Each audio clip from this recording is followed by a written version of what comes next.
Bonjour à tous, bienvenue dans la vidéo. Aujourd'hui, on va parler de la HPI RS4 Sport. Donc, je rappelle, moi je roule en 4000 kV en 3S avec cette voiture. Et en fait, j'ai fait on va dire une erreur. C'est que j'ai roulé, comme la température moteur ne chauffait pas, j'ai enchaîné les packs. Ce qui fait que ça a fait chauffer en fait au niveau des cellules, principalement celle à l'arrière qui a vachement chauffé.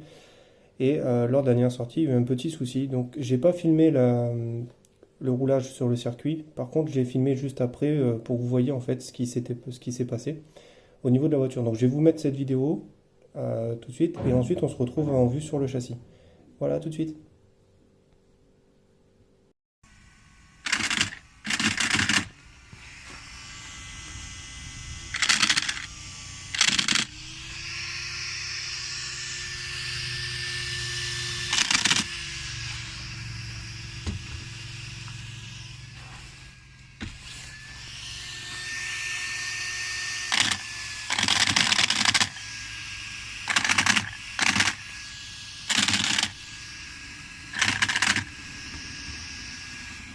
Voilà, donc là on se retrouve sur le châssis de l'HPI RS4. Donc j'ai démonté au début le moteur parce que je pensais que c'était un problème dû au variateur au début. Il s'est avéré que non. J'ai testé le moteur avec un autre variateur, il s'est avéré que c'était pas ça. J'ai ensuite démonté le diff avant. Lui était nickel à part une légère usure sur le pignon d'attaque, mais sinon franchement pas de problème. J'ai ensuite démonté celui à l'arrière et là, voilà, donc là on voit la graisse et on voit que ça a chauffé. Donc au niveau du différentiel, bah il a rien, les dents sont nickel. Donc lui il a pas, lui ça va, il a bien supporté. Par contre la partie qui s'est usée c'est celle-ci, donc c'est le pignon d'attaque qui lui on voit les dents sont quand même bien abîmées. Donc je vais essayer de vous montrer un peu mieux. Voilà, là on peut voir que ça s'est quand même bien abîmé. Donc c'est probablement ça le problème, parce qu'après j'ai démonté aussi à ce niveau ici. Donc la couronne elle a rien, elle n'est pas abîmée.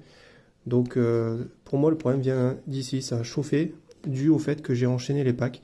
J'ai pas pris le temps de laisser la transmission se refroidir entre les packs. Du coup je pense que le problème vient de ce pignon d'attaque qui s'est déformé avec la température. Donc j'ai recommandé les pièces. Ensuite il y avait un autre petit souci, je voulais vous parler. Ici, voilà, la jante touche en fait la biellette. Et ici, pareil. Donc j'ai regardé s'il manquait pas des pièces à ce niveau ici. Donc j'avais démonté. Il manque rien. Donc ce que je vais faire, c'est que je vais glisser une rondelle entre la jante et l'hexagone de roue pour décaler un petit peu en fait la jante vers l'extérieur en espérant que ça ne frotte plus. J'ai aussi recommandé ces pièces-là. Donc c'est vendu en kit. Il y a ça, il y a celle-ci de vendue avec et idem à l'arrière. Il y a les hexagones de vendus avec le petit pin qui passe aussi.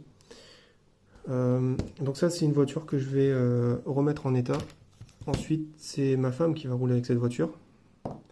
Et elle s'est fait, du coup elle s'est acheté une nouvelle carrosserie, une Toyota. Voilà, donc bon bah, elle est pas en peinture encore, hein, mais voilà. Donc elle a choisi au niveau de la couleur. Elle va se la faire en violet avec des reflets verts, ça peut être pas mal. Voilà, donc ça ben, vous le verrez dans une prochaine vidéo. Je vous tiens au courant dès que j'ai tout remonté, voir si dès que j'aurai reçu les pièces et que j'aurai remonté la voiture, on verra ensemble si le problème venait bien de ça ou pas. Voilà, je vous dis à la prochaine. Ciao, ciao!